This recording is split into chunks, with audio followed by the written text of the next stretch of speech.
Thank you, Deborah. I think you should be careful with prominent psychiatrists in crisis situations. For crisis resolutions, it's especially important not to be prominent. So I've not that fantasy to be prominent. And prominence is also in this image of holistic. René asked me to tell something about holism in mental health care, and I am not quite good familiar with the term holism. It's a little too much for me as a researcher and also as a psychiatrist. But still, there are some elementary things I want to share with you. I'm very grateful for the opportunity. The first keynote speaker already took all information. That was Niels Christian Hviet, but he did it in a much more civilized way as I can do. I only have a few more pictures, so that's maybe a difference, and I have, of course, another background. You might expect from me my main preference, and that is talking about quantitative empirical studies about religion and psychiatry. I had meanwhile, in this field of quantitative studies, in psychology and religion and spirituality, but also psychiatry, there is accumulation of evidence that is unimaginable in the past 20 or 30 years. About many subjects, there are already reviews or almost updates from systematic reviews and meta-analysis. There are two I have taken part in, one about the prospective study of depression, and another one of Bart van der Brink. His poster was also here about suicidality and the relationships with religion and spirituality among patients who were identified with a psychiatric disorder. So a lot of accumulation of evidence, and still that will not be my talk. With all these epidemiological studies, religion and spirituality is considered as a predicting factor. And although I spent most of my scientific life to this predicting factor, I have my doubts whether it is useful in clinical psychiatry. So sorry for spending my time to a thing that I later on thought, well, does it really make sense? A declaration of interest that a medical contributor should do that. So I have a declaration of interest. And this is that I have a background, of course, like many of you, with an interest in this, in the study of religion and spirituality, or meaning in life, methods of meaning in life, existential studies. You have some sort of affinity with it, and so do I. It's quite old, my affinity. I was 5 years old when I drew this. When we often went to Austria and on holidays, you don't have these crucifixes so many in the Netherlands. And later on, this developed a bit to a ecumenical faith, as you see from the Taizé cross. So that's in my person, and that will also be my bias. And although I want to get rid of that bias, it will not entirely be possible. When I was an adolescent, I visited during 10 years, 2 or 3 times a year for 2 or 3 nights, a Benedictine monastery in the east of the Netherlands, just for fascination. But now I'm 57 now, and I realize that it is in my veins, the Benedictine thought and the ideal of ora et labora and things like that. I don't know whether it is a blessing. I think it is for me personally, but it has come into my life. So here is a person, you know who this is? I wouldn't recognize him, I just found the photo on the internet, but I'm in debt to Hippocrates. And Hippocrates is today my critic. And he will ask me if I will do the right things, if I'm ethically right in presenting results, presenting ideas about mental health care, things like that. Hippocrates doesn't, he looks a bit amazed, a bit worried. So, what about religion and spirituality? Although the oath starts, as the doctors among you will know, with Apollo the healer. It was not in the modern text, but it starts with Apollo the healer. There are more jokes about the oath, but that later, perhaps. Here you have the position statement on spirituality and religion, which was made by the World Psychiatric Association. I know a few of these people, like Piet Verhagen and Christopher Cook, Alexandra Moreira Almeida. They wrote a 1.5 page document on how psychiatrists should treat the subject of religion and spirituality in their care. And I have 7 recommendations. I will not go through all of them. And these things we all do on this conference, you could say. So, and this is now almost 10 years old. And it may help me a bit. But there is also one particularity with it. It should be person-centered, and as a psychiatrist or psychiatric nurse or anyway, you should not change the life view of the patient. You should not talk him to an atheist view, endorsed by many physicians, or to a Christian view. And that is also my hesitation also in this conference, and it's so nice that we now and then can talk about it, because difference in ideas stimulates discussion and dialogue. But yes, how can we keep a sort of neutrality in this issue? But the clear word is, do not proselytize, if I pronounce it well, thank you, your patients in any direction. And the same is true with, do not evangelize the scientific field. But that is hardly possible. I think it's hardly unavoidable. So, yes, that's what Hippocrates asked of me, and that's very good. We use a model, as psychiatrists, a quite holistic model, that is the biopsychosocial model. We train our trainees here. One of them is here, and I hope he will not, yes, that we train in the biopsychosocial model, and he is, yes, that's very confirming and reassuring, thank you. So psychiatrists do not only think in a biomedical way. We are framed like that. Someone should do it anyway, but we should also count to the psychological, psychotherapeutic, and social determinants of people with mental diseases, mental illness, or severe psychological problems. But here in Basel, we look to a more complete model. You could say this is the holistic model endorsed by some of us. And it has its credits, of course, and I think Deborah will also show us a bit of it. And I will also show a bit of my hesitations with this 4th domain, because doctors can count to 3, but can they also count to 4? And would they treat it in the same way as the other 3, that is biopsychosocial? Is spiritual a logical 4th element? Now and then I doubt. I think spiritual is holistic, so it should be more like this: a beautiful, fuzzy model with spirituality all around us, with all parapsychological things, or also very religious things, or just the essence of nature. Everything is around. Oh. You also like this model. Sorry, René, you've put it into my presentation. So religion and spirituality, you can put into the psychological, social, and biological domains to make it a bit more simple.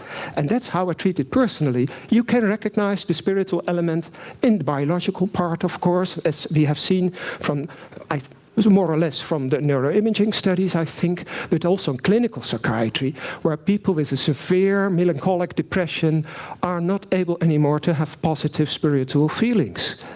God is not anymore present for these people, or only as a cognition, not as a feeling.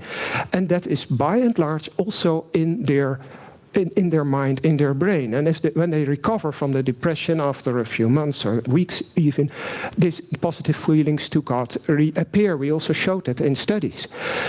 And the opposite point is also there with the bipolar disorder. In manic states, people have the most dramatic and beautiful spirituality experiences of unity, of being God, of being Muhammad, although never people tell us that, or being Allah, never tell us that, but later on we now and then hear it from manic patients. I shamed myself so much by it. I had that experience.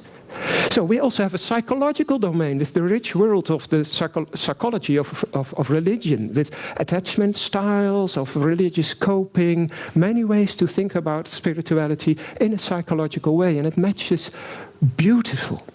And in the third part, we have already since Durkheim the recognition that religion and society are so closely entwined, and they still are, at least in the moral views. We still have in the newspapers more than ever, you could say. So this is my personal adaptation, a bit like the one of René, with spirituality every domain. But I think for the normal clinician, this is too complex. So we go to my country. This is the Netherlands. It's totally irrelevant for now, but what is purple is below sea level. So, but we have dikes and dunes, and so it's dry. But that's just a detail. But I learned in the section on spirituality, religion and psychiatry of the World Psychiatric Association that I was very ineffective in that section. I didn't do anything globally, but I learned a few things to do nationally, and that was to introduce this world guideline to the Netherlands, and to combine some interest groups and to find some support in the mental health care organizations in the Netherlands. And we sort of succeeded in that.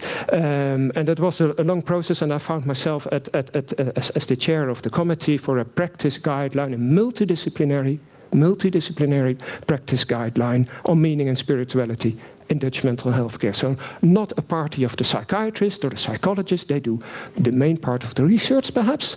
I think the nurses, the chaplains, the creative therapists, and not in the least the peer support workers are the carriers of the care for meaning and spirituality and meaning in life and in mental health care. So these core recommendations, there's also a site there you can find a summary in English. So far it has not been translated to a total text of about 150 pages. It's much too long, but it occurred. But we have here these very short core recommendations. I shortened them. And I even wanted to make it a bit more short, a bit more simple. Because you can be so serious about religion and spirituality. Why be so serious? The gentleman here, the professor internist from yesterday, he asked to show a bit of humor in approaching people about spirituality. Well, I hope to be ready for the humoristic part. So what is my personal recommendation? When you talk about religion and spirituality, keep it easy. And when you want to do a thing, be careful with interventions. The most precious intervention is listening. And perhaps it is not only listening, but being. I changed it to being, but it's my decision today. I adapt it now and then with a little word. And then the fascination that meaning making is fundamentally human. Also, very psychotic people, they have meaning attribution, and which will be lifelong now and then. It can change their lives. Psychosis or non-psychosis. It's not or psychotic or a spiritual reality. No, for them it's both, and we should respect that. And of course, you will not always have the affinity with religion or spirituality of the particular patient, or you have no time, so please ask others. And there you have Elmo.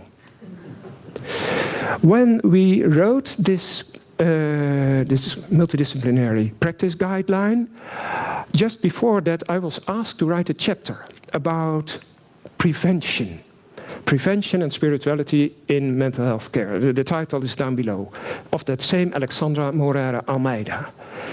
A chapter about prevention. I don't like so much prevention. I'm a crisis psychiatrist. So crisis, that's when prevention failed. That's for me eating and drinking, you know. So, but okay. Prevention is maybe useful. I also participated in a peripartum unit, so then I realized that prevention really exists also in psychiatry. It's impressive. So some of our studies are the basis for primary prevention. I use this simple scheme. There are better schemes meanwhile, but primary prevention is on population-based or for people who are more or less at risk but do not have a mental condition. Secondary prevention is when you have a condition that you try to prevent worse. That is treatment in a way.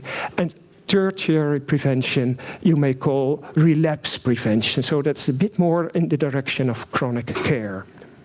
So when you look to primary prevention, most of our research findings will be the evidence evidence-based body to justify certain attention for religion and spirituality, but then as a determinant, because epidemiology only mainly sees religion and spirituality, habits, beliefs, coping, prayer.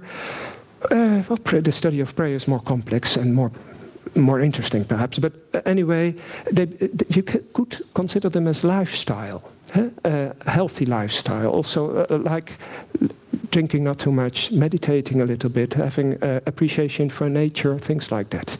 And that may be good to instruct people about that religion and spirituality belong to the healthy part of life. That's no news on this conference. I often use this model. I worked years on this model, but I'm still not content. Because I consider religion and spirituality as generally protective factors, but sometimes they are non-protective or even provoking religious struggles or psychopathology. As a clinical psychiatrist, I'm more interested in this right part. Michael, this is really a difficult way of pointing out. So matters of shame or memories about your religious experience, they belong in the clinical part. But that's just a step aside. So primary prevention is successful, is feasible, is okay. But now we go to the secondary prevention. And then I think our epidemiological work hardly is valid anymore. There are studies in which you see that there is a close connection between religious distress or measures of negative religious coping or negative attributions to God, negative attachment to God. They are particularly strong for people with psychiatric symptoms.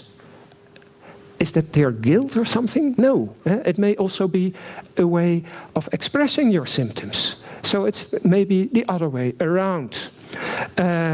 So what to do about it? And then I found work of Ken Parkman, already mentioned in one of the previous lectures, is an excellent book on religious coping, and many other studies with beautiful casuistic reports as well. And he learned us about all the troubles people can have with religion and spirituality from all religious traditions. It is very nice. In fact, this is a still from a video in which he looked very serious, but at this moment he has just pronounced the word atheist. So it amuses him. It amuses him to speak the word atheist. I don't know why, but I will. Someone can ask him perhaps. Joke van Nieuw Amerongen and I and some colleagues, we wrote a qualitative study about these spiritual and religious struggles in little groups of patients with certain diagnoses. And it's a bit a large table, but we have seen larger tables, so that's an excuse. And for several types of disorders, we found that the ways of expressing religious struggle, that they had different accents, like feeling abandoned of God or of your spiritual life during depression, or during psychosis, that people do not share their supernatural experiences. They don't share it. They have it, but they don't share it. Or with bipolar disorder, they become careful of have even nostalgia to the terrific, beautiful states they had. Or people with autism, it's not so much written about autism disorder, that they can doubt the doctrinal rigidity when they do not understand it. So, and all patients in this sample, almost all patients in these 6 little samples, had these questions: where is God? Why does it happen to me? And the questions of loss. Why does this happen to me? That is not only a religious question. That is well, that's quite a question. You cannot answer it. When people say, well, that doesn't happen to me, doctor. Almost no longer smiling in the consultancy room. So here, clinical reality comes to the fore. And it took me hours to make this slide, but I needed it, and you understand it now. So I found refuge in the book of Irvin Yalom. Is it 1980 or something? Somebody of you will know. Irvin Yalom, the existential psychoanalyst. And he wrote his book about existential psychology. The book is based on group work with patients suffering from a malignant disease, so it's not, his insights are not derived from people with a mental disorder.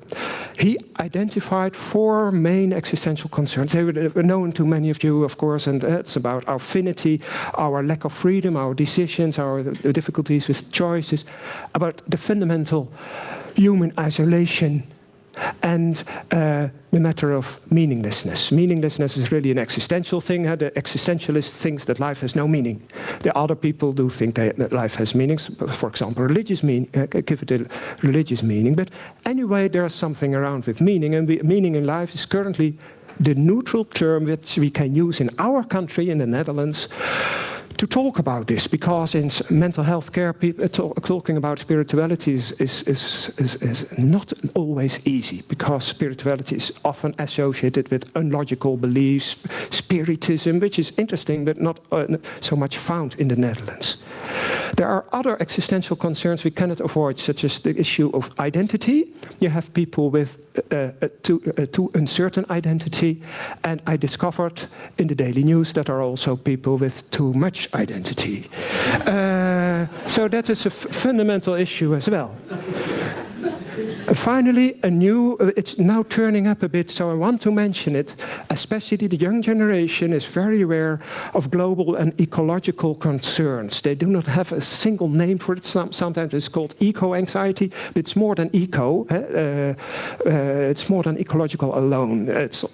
So these global concerns may also belong to the spectrum of existential concerns.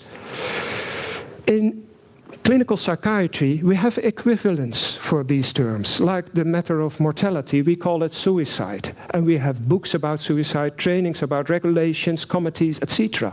The same is for lack of freedom, because now and then, for a short while, as short as necessary, we lock persons up on a ward.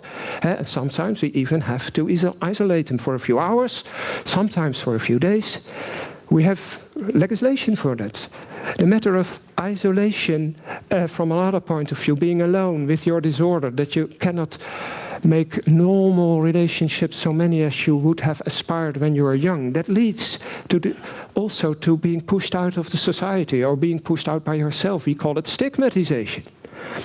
And the matters of meaning and the matters of identity are at the core of what we call recovery psychiatry. So we have all these terms, and they connect with so many of these existential terms. This is the talk. This is, I think, a part of the existential talk we have with the patient, why me? And I cannot answer that question as a professional. I have to look to myself. I come at an equal level as my patient when we are talking about existence. And we do not talk so easy about existence. Finally, tertiary prevention is again another thing, because then religion, spirituality, meaning in life are the endpoints which we still hope to arrive for and to address with our patients. It even can be a last resort for patients. Chronic psychiatric patients now and then have the most extraordinary religious assumptions, ideas, beliefs, and it works for them. They are often incoherent, but they are for them very important. And when you respect it, they're happy. So we should take a little bit care for our patients, that they can have the opportunity for spiritual or religious life. This is a small sculpture by this Wout Herfkens in the Netherlands. It's from a few years ago. I noticed the photo. I don't have one. He has made 70 or 80 of these sculptures. He has taken care of old crucifixes and made them into a sculpture, and dressing the wounds and taking care of this image of Christ, and it influenced my theological assumption a little bit. But fortunately, I'm an amateur, so that's good.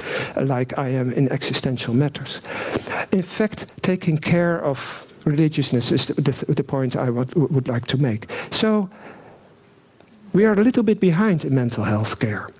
In palliative care, they are 15 years ahead of us. In geriatric care, they already have the biopsychosocial social, no, not spiritual. No, they have the existential model.